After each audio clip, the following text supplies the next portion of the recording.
क्या team India खुद अपनी हार की कहानी लिख रही है? जिन 5 नामों पर भरोसा था, क्या वही बन गए हैं सबसे बड़ी कमजोरी? खिलाड़ी फेल हुए या रणनीति ने डुबो दिया? अब सीधी बात करते हैं। सवाल सीधा है। अभिषेक शर्मा या तिलक वर्मा या सूर्य कुमार यादव या रिंकू सिंह या फिर कोच गौतम गंभीर? आखिर सबसे बड़ी जिम्मेदारी किसकी है? क्योंकि यह हार सिर्फ एक मैच का हार नहीं लगती, ये आत्मविश्वास की हार लगती है। सबसे पहले बात अभिषेक शर्मा की।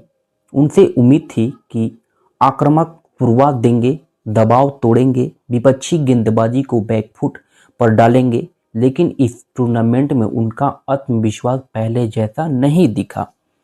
कभी जल्दी आउट, कभी स्ट्राइक रोटेट न कर पाना, नॉन स्ट्राइक एंड पर रहना कोई अपराध नहीं है, लेकिन जब टीम दबाव में हो तो मुख्य बल्लेबाज को जिम्मेदार लेकर स्ट्राइक अपने पास रखनी चाहिए। मैं नहीं कह रहा हूं कि अभिषेक शर्मा बहुत अच्छा खिलाड़ी हैं। खिलाड़ी वही होते हैं जो कठिन परिस्थिति के सामने खड़े होते हैं। अभिषेक में प्रतिभा है, लेकिन अभी उन्होंने मानसिक मजबूती दिखानी होगी।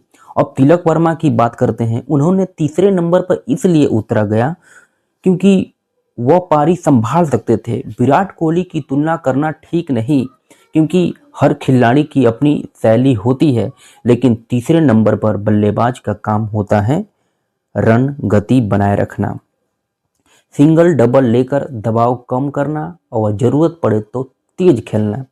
तिलक कई बार 20 से 25 रन बनाकर आउट हुए, पर मैच पर नियंत्रण नहीं बना पाए। यह कमी है, पर सुधार संभव है। उन्होंने अपना भूमिका स्पष्ट करनी होगी, सिर्फ टिकना नहीं, मैच पर असर डालना। अब सूर्य कुमार यादव, उनकी क्षमता पर कोई सवाल नहीं। उन्होंने कई बार T20 में असाधारण पारियां खेली हैं, लेकिन बड़े अंतर्राष्ट्रीय टूर्नामेंटों में उनसे अपेक्षा रहती है कि निर्णायक मुकाबलों में भी वही आक्रामकता दिखे। कभी कभी वह रन तो बनाते हैं, पर पारी का प्रभाव वैसा नहीं होता जैसा उनकी प्रतिष्ठा से अभी अपेक्षित है। उन्होंने हालात के अनुसार खेलना होगा, कभी तेज, कभी संयंत्रित। महान खिलाड़ी वही होता है जो परिस्थिति में पढ़े और उसी हिसाब से ढल जाए। अब बात कर लेते हैं रिंकू सिंह जी को 6 नंबर पर उतारा जा रहा था। रिंकू सिंह की बात करें तो वो जुझारू खिलाड़ी हैं। फील्डिंग में उनका योगदान शानदार है, लेकिन फिनिशर की भूमिका बहुत कठिन होती है। कम गेंदों में बड़ा असर डालना आसान नहीं। इस टूर्नामेंट में वो बल्ले से वैसा प्रदर्शन नहीं कर पाए, पर इसका मतलब ये नहीं कि उनका क्षमता खत्म हो गई। उन्हें स्पष्ट भूमिका और निरंतर अवसर चाहिए।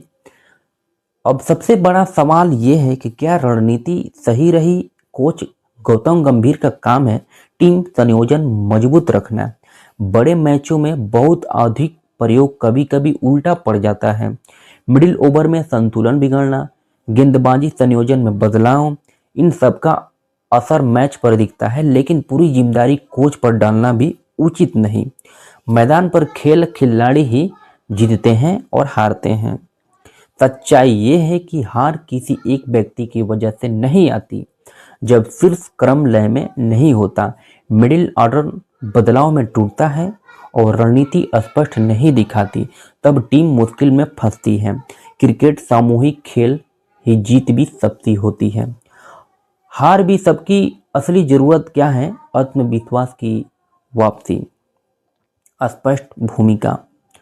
मैच तो हार जीत का होता है, लेकिन मैच ये मैं नहीं कर रहा हूँ कि मैच भारत को जीतना चाहिए और स्थिर रणनीति। टीम इंडिया अभी बाहर नहीं हुई है, लेकिन अगर सुधार नहीं हुआ तो खतरा बढ़ सकता है। उम्मीद यही है कि खिलाड़ी अपनी क्षमता पहचान, रणनीति स्पष्ट हो और टीम को फिर से वही आक्रामक और संतुलित खेल दिखाएं जिसके लिए जानी जाती है। अब सवाल आपसे, आपकी नज़र में है, सबसे ज़्यादा जिम्मेदारी किसकी है?